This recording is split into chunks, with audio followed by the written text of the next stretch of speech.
Good Sunday morning, and welcome to Ice Age TV, the internal combustion engine age YouTube channel that talks about all my cars and trucks, the motorcycles, the puppies, the attitudes, the brick. Hey, good Sunday morning there. Not much here to tell you this morning, but just wanted to reach out and say good morning to all those that subscribe to the channel and continue to keep the Ice Age TV momentum going. It's the driveway, and there's always a story on the Ice Age TV. Maybe out there really watching my channel, there's always a story. I have a story for you every day if you really watch my channel. And what's the most recent story or the most up-to-date story? Oh my gosh. So the Ford Lightning truck, if you watch my channel, get the shorties, or if you're on other platforms, you'll see I posted the Ford F-150 Lightning truck has bricked again. It's bricked. It's dead in the water. And one of my subscribers, I believe it was Brian. Hey, good morning there, Brian in Melbourne, Florida. Hope you're having a beautiful Sunday morning. He mentioned that maybe check the battery. But you know what? I'm not going to do a damn thing. You know why? I ain't touching this thing. I want this thing to be lemon. And good news is, in the state of Virginia, 3 tries to fix a vehicle, it's a lemon. If the vehicle is in the shop more than 30 days, it's a lemon. I could have probably used that the last time. I didn't really think about it. But for Ford, you have to honestly say, Ford just put a brand new 131 kilowatt battery pack in this truck. And I mean, come on, that's got to be a bill of $20,000 or $30,000. So for Ford, the Ford dealership had to just, I should say Ford had to just warranty probably 20 or 30 grand. So let's just say that this truck has something that's ruining this 100 kilowatt battery. Then you got to put another one in. Really? I mean, Ford, really? You're going to spend another $30,000 on this truck when you can't figure it out? I think it's time just to use the old lemonade, the grenade. So it'll be very interesting to see how this plays out. So once again, I ain't touching it. I'm going to call I've learned from the last time, you don't call the dealership to have it towed. You call the warranty company, which they arrange for the tow truck to come, and then they send it to the dealership of your choice, which since Koonsvoll Ford did the work, I'm going to send it right back to them. But here we are, so just never ending. The stories, it's a beautiful Sunday morning. Such the day to go to the car show, but the wife's back in. So it's either the wife is happy or the wife is very unhappy. So what do you think I'm doing this morning? I ain't going to no car show. So just those who watch my channel, a lot of things that I do that I can't do. You don't think I have kind of like the boundaries. Oh, I've got boundaries. So you just don't see all that, but it's all good. So we're going to get breakfast, spend the day together, and have a good old time is the goal. And you know what? I may be heading to Florida. I really got to go see my mother and father and brother and sisters. And so hopefully before the week's out, we may have a Florida road trip. So that may be coming up as well to go see my parents and see everybody down there in Florida. I haven't been down there in a while since, hard to believe, June. Time just flies by. It's just incredible that the year is coming to an end.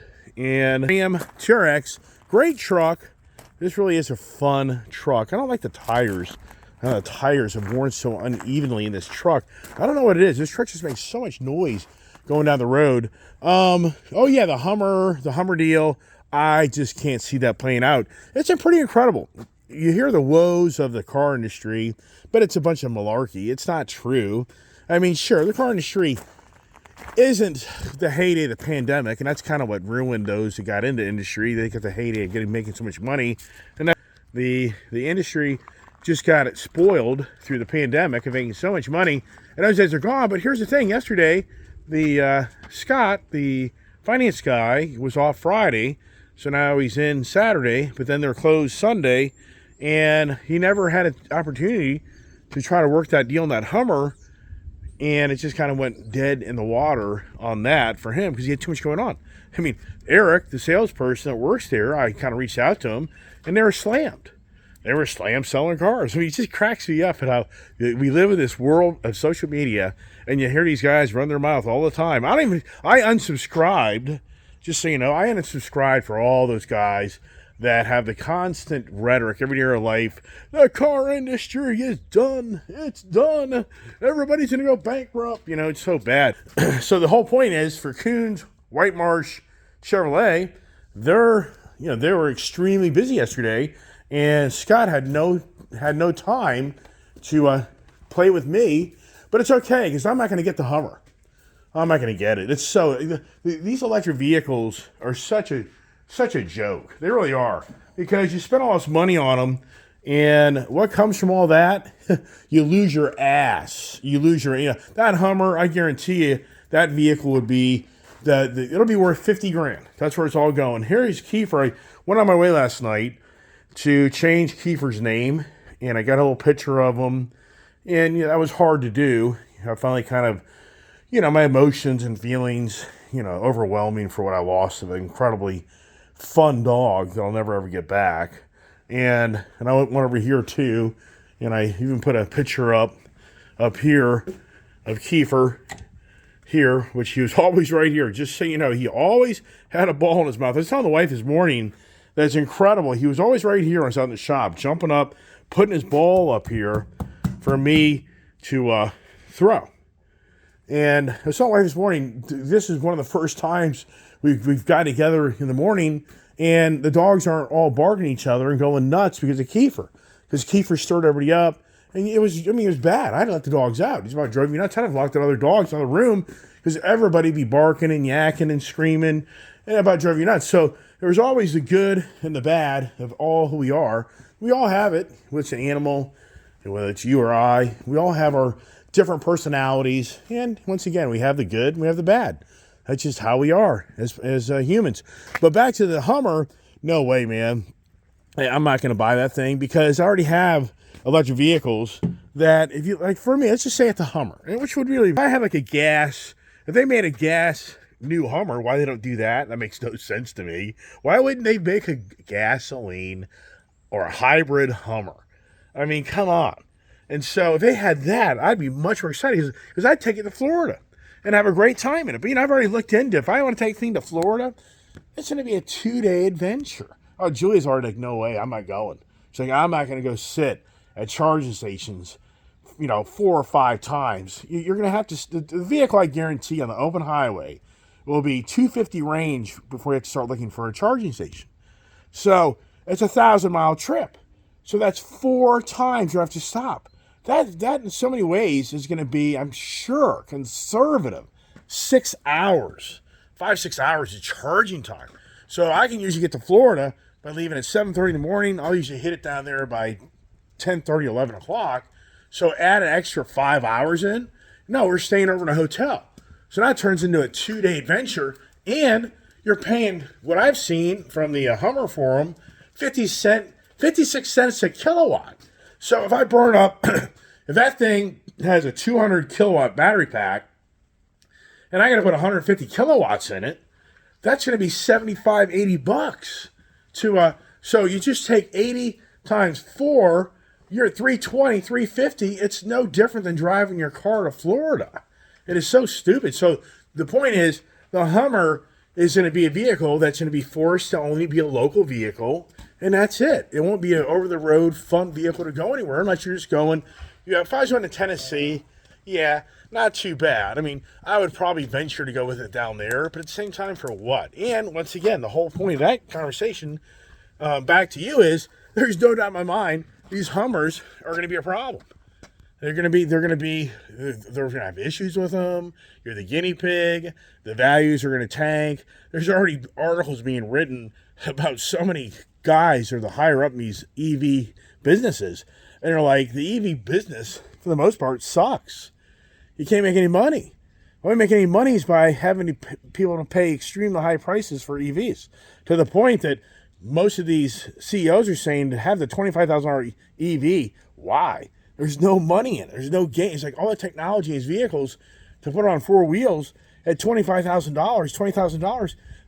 There's no profits. There's no money there. It's like they don't want to sell them. It's just, you're just giving stuff away for what? So it's becoming more apparent as time goes on. And what's very interesting is on how Dodge, now that Trump has been elected to go back in office, and he's going to roll back a lot of these mandates and all this hype on EV vehicles, now Dodge all of a sudden is now going to speed up the process of bringing a gas engine to the Dodge Charger. And believe it or not, I was in Dulles Dodge office here this past week, mulling over how I can maybe dump a few more cars to shed some more debt with me cutting deals instead of having the guy show up at the rollback. You know that story from on my channel. And there's nothing there. It excites me at all to even make that work. And everything's way too expensive. But I said, when's your next Dodge Charger coming in? Well, when is the first Dodge Charger electric vehicle coming in? Well, they have 3 coming in. They got a Scat Pack and 2 RTs. They've already kind of been built. They're getting ready to be shipped. He's thinking it's December. But here's the thing. The Scat Pack EV is $68,000. Tax and tags, you're over $70,000 for the Dodge Charger. And then it's going to have the same challenge. It's going to be the range. The RTs are, I could be wrong. I take that back. I think the Scat Pack is like $78,000, and I think the RT is $68,000. I'm not really following that stuff because, okay, so for me, if I could trade 2 or 3 vehicles to get one of those, but you never will because they're not going to be discounted. So that won't work either. Whole point of this conversation this morning is the Hummer deal. Even if you called me and said I got it done for you, like, I don't want it because I already know I'll be stuck with that thing forever because GMC is already offering stupid ass lease deals where the average guy that goes into the used market and wants to buy your Hummer, they'd be like, why would I buy a used Hummer and give you 90 or 100 grand? I can go to the GMC dealer and put down tax and tags and first month's payment and security deposit, and I'm in one of these things for $800 a month for 3 years, and then I'm out of it, and I'm not like you that's buried into it and never get rid of it. So just kind of an update on that. That's about all I wanted to do this morning. Just reach out to everybody because I know I do a lot of the Sunday morning car shows, and I really was up. I was up for going to the car show today and showing off the Gold Rush or showing off the Mustang, which I've barely driven. But you know what? I asked the wife, what do you want to do?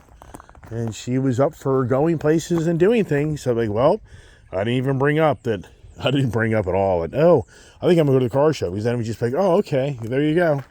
Gee, thanks. All you do is spend your time on YouTube and all the time. What about me? All I'm trying to convey back to other people is I'm taking the time to be with the wife to keep the wife happy because happy wife, happy life. So everybody, hope everybody has a great, blessed day. And I appreciate all the nice comments and the support out there. And the football games, I don't even know what football games are going on today. And I did find another Camaro. That's a whole other story. I thought I'm going to use Camaro for the kid. Yeah, that'd be dangerous. Does that play out? Well, that's a whole other story. I can't show that right now. So we'll see how that plays out. So everybody stay tuned for all the great conversations. The Ice Age TV continues on. It's been challenging. It sure has. And that Prince boy, he's a little stinker. I had to chase his butt down across the property yesterday. I mean, I had to give him a little whooping. So for the Gypsy girl, she seems to be a little bit more kind of listen to you to a degree. But that Prince boy, he took off from the barn last night. I just all the way down past the house last night to go get his ass because he wouldn't come back. So he got a little spanking for that. He knew real quick who the boss was. So, right, puppies, you know who the boss is. All right, everybody, God bless. A great Sunday. See you next time. Stay tuned for more conversations. I do it Monday through Friday. I try.